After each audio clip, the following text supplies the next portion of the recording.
Vous avez probablement déjà remarqué ces signes. Vous les avez ressentis au fond de vous, comme un pressentiment. Mais vous avez choisi de les ignorer pensant que ce n'était qu'une illusion, que vous étiez juste trop sensible. Mais maintenant, il est temps d'ouvrir les yeux et de reconnaître la vérité. Il existe 3 signes d'alerte chez une femme que vous ne pouvez absolument pas ignorer. Peu importe qui elle est, ce ne sont pas de simples crises de colère ou des petits jeux d'esprit. Ce sont des comportements profonds qui, s'ils ne sont pas adressés à temps, peuvent détruire votre relation. Et croyez-moi, si vous ne les voyez pas venir, vous risquez de vous retrouver dans une spirale de problèmes dont il sera difficile de sortir. Alors, bienvenue à nouveau ici. C'est S. Et aujourd'hui, on va plonger directement dans ces signes d'alerte. Comment les repérer? Pourquoi ne jamais les ignorer? Et comment ces signes peuvent décider de l'avenir de votre relation? Allons-y. Premier signe, elle utilise vos émotions comme une arme. C'est le genre de signal que vous ne pouvez pas ignorer. Ce n'est pas juste un petit coup de colère. C'est un comportement dangereux. Quand une femme utilise vos émotions contre vous, elle vous manipule. Et ce n'est pas une simple querelle de couple. C'est de la manipulation émotionnelle pure. Voici comment cela se passe. Vous lui faites confiance. Vous vous ouvrez à elle. Vous partagez vos insécurités, vos peurs, vos expériences les plus personnelles. Vous lui montrez votre vulnérabilité en toute confiance, en pensant qu'elle en prendra soin. Vous vous dites, elle est la seule à qui je peux parler de ça, et puis un jour, sans crier gare, en plein milieu d'une dispute ou même d'une conversation anodine, elle prend ce que vous lui avez confié et l'utilise contre vous. Elle vous balance vos propres peurs en pleine face, vous rappelant à quel point vous vous êtes senti rejeté ou à quel point vous doutez de vous-même. Imaginez ça. Vous lui avez parlé d'un moment difficile de votre vie où vous vous êtes senti rejeté, ou peut-être avez-vous révélé vos plus grandes peurs. Et soudainement, en pleine dispute, elle vous sort quelque chose du genre « C'est normal que personne ne t'ait voulu à l'époque, t'as toujours été un peu comme ça » ou « C'est pour ça que tu n'iras jamais loin, tu n'es pas à la hauteur, cela fait mal, c'est une trahison ». Ce genre de comportement n'est pas juste un malentendu, c'est de la manipulation. C'est l'utilisation de votre vulnérabilité contre vous. C'est un manque total de respect pour votre confiance et vos sentiments. Et une fois que ce genre de comportement commence, il ne disparaît pas. Si elle utilise vos émotions contre vous, une fois, elle le refera. Pourquoi? Parce que ça lui donne du pouvoir. Elle commence à vous faire douter de vous-même. Vous vous sentez faible, incapable de vous ouvrir à elle à nouveau. La manipulation émotionnelle est subtile au début, on ne s'en rend même pas compte, mais avec le temps, les signes deviennent évidents. Peut-être que vous remarquerez qu'à chaque fois que vous vous confiez, elle trouve un moyen de transformer vos mots en armes contre vous, ou peut-être qu'elle vous fait constamment culpabiliser pour des choses que vous avez partagées dans un moment de vulnérabilité. Le résultat est toujours le même, vous vous sentez faible, honteux et dévalorisé. Et ça, ce n'est pas de l'amour, c'est de la manipulation. Parce que l'amour authentique respecte vos émotions, il ne les utilise pas pour prendre le dessus. Si vous êtes dans une relation où vos émotions sont manipulées de cette façon, vous devez réagir immédiatement. Affrontez-la. Faites-lui comprendre que ce qu'elle fait est inacceptable. Et si elle ne change pas, quittez la relation. Une femme qui n'a aucun respect pour vos émotions ne mérite pas votre amour. Deuxième signe. Elle vit pour le drame. Vous avez probablement déjà croisé ce type de personne. Chaque semaine, il semble qu'une nouvelle crise éclate, et ce n'est jamais de sa faute. Cela vous semble-t-il familier? Le drame au début peut paraître excitant, même un peu palpitant. Mais, en réalité, il est toxique. Ce n'est pas de l'émotion, c'est de l'instabilité.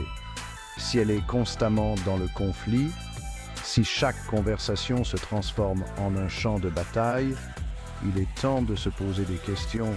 Si elle provoque des disputes pour des futilités, si vous avez l'impression que tout est un problème, même quand il n'y en a pas, vous êtes dans une relation toxique. Peut-être qu'un jour, Vous rentrez à la maison un peu plus tard que d'habitude et soudainement vous vous retrouvez à devoir expliquer chaque détail, chaque minute de retard. Peut-être que vous oubliez de répondre à un message et vous êtes immédiatement accusé de l'ignorer ou pire, de la tromper. Ce sont les signes d'une personne qui vit pour le drame. Le problème ici, c'est que le drame lui donne du contrôle. Quand il y a constamment une crise, elle reste au centre de l'attention. Le chaos maintient tout le monde sur le qui-vive, réagissant à ses humeurs changeantes. Et plus vous vous laissez emporter, plus vous êtes pris dans un cycle d'instabilité. Le drame devient le carburant de la relation et il n'y a jamais de véritable résolution. Parce que pour elle, le conflit n'est pas là pour résoudre un problème. Il est là pour créer de l'agitation, pour capter l'attention, pour garder le contrôle.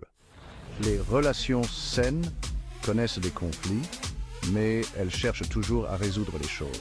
Les couples sains discutent pour trouver des solutions. Mais ceux qui vivent pour le drame ne veulent pas de solution. Ils veulent juste maintenir le chaos. Et ça, mes amis, ce n'est pas l'amour. L'amour véritable est calme, stable et vous aide à vous épanouir. Si vous vous trouvez coincé dans un tourbillon de drame où chaque dispute est une montagne russe émotionnelle, il est temps d'envisager de poser des limites. Ne nourrissez pas le chaos. Si le drame devient la norme dans votre relation, il est temps de prendre une décision. L'amour ne doit pas être un combat constant. Vous méritez plus que ça. Troisième signe, elle ne peut pas s'excuser. Une femme qui ne peut jamais s'excuser, même quand elle a tort, ce n'est pas seulement une question d'orgueil. C'est un signe de problèmes émotionnels plus profonds. Quand elle refuse de s'excuser, elle protège son ego à tout prix. Et croyez-moi, une relation saine ne peut pas survivre si l'orgueil prime sur le respect mutuel. Derrière l'incapacité de s'excuser se cache une peur profonde, la peur de la vulnérabilité. Admettre ses erreurs, reconnaître qu'on a tort, c'est un acte de vulnérabilité. Et pour elle, cet acte serait une faiblesse. Mais une relation solide repose sur la capacité à être vulnérable.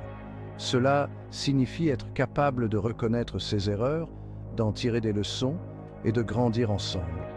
Si chaque dispute se termine par elle qui détourne la faute sur vous, ou si vous êtes toujours celui qui essaie de faire la paix, c'est épuisant.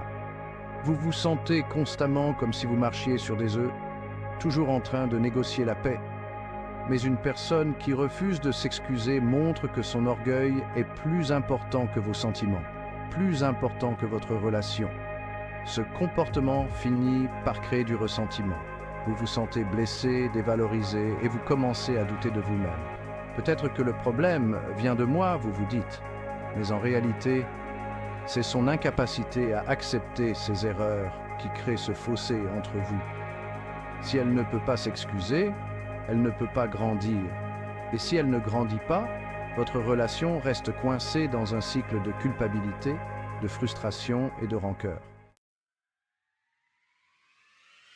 Conclusion.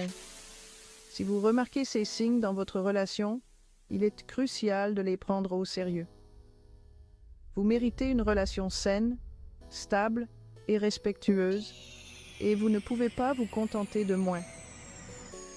Les femmes qui ne respectent pas vos émotions, qui vivent pour le drame ou qui ne peuvent pas s'excuser, ne méritent pas votre amour. Vous méritez quelqu'un qui vous soutient, vous respecte et vous aide à grandir. Si vous êtes dans une relation où ces signaux sont présents, il est temps de prendre du recul, de définir des limites et, si nécessaire, de partir. Parce que vous méritez bien plus que cela. N'ignorez pas ces signes d'alerte. Prenez soin de votre bien-être émotionnel et n'acceptez jamais moins que ce que vous méritez.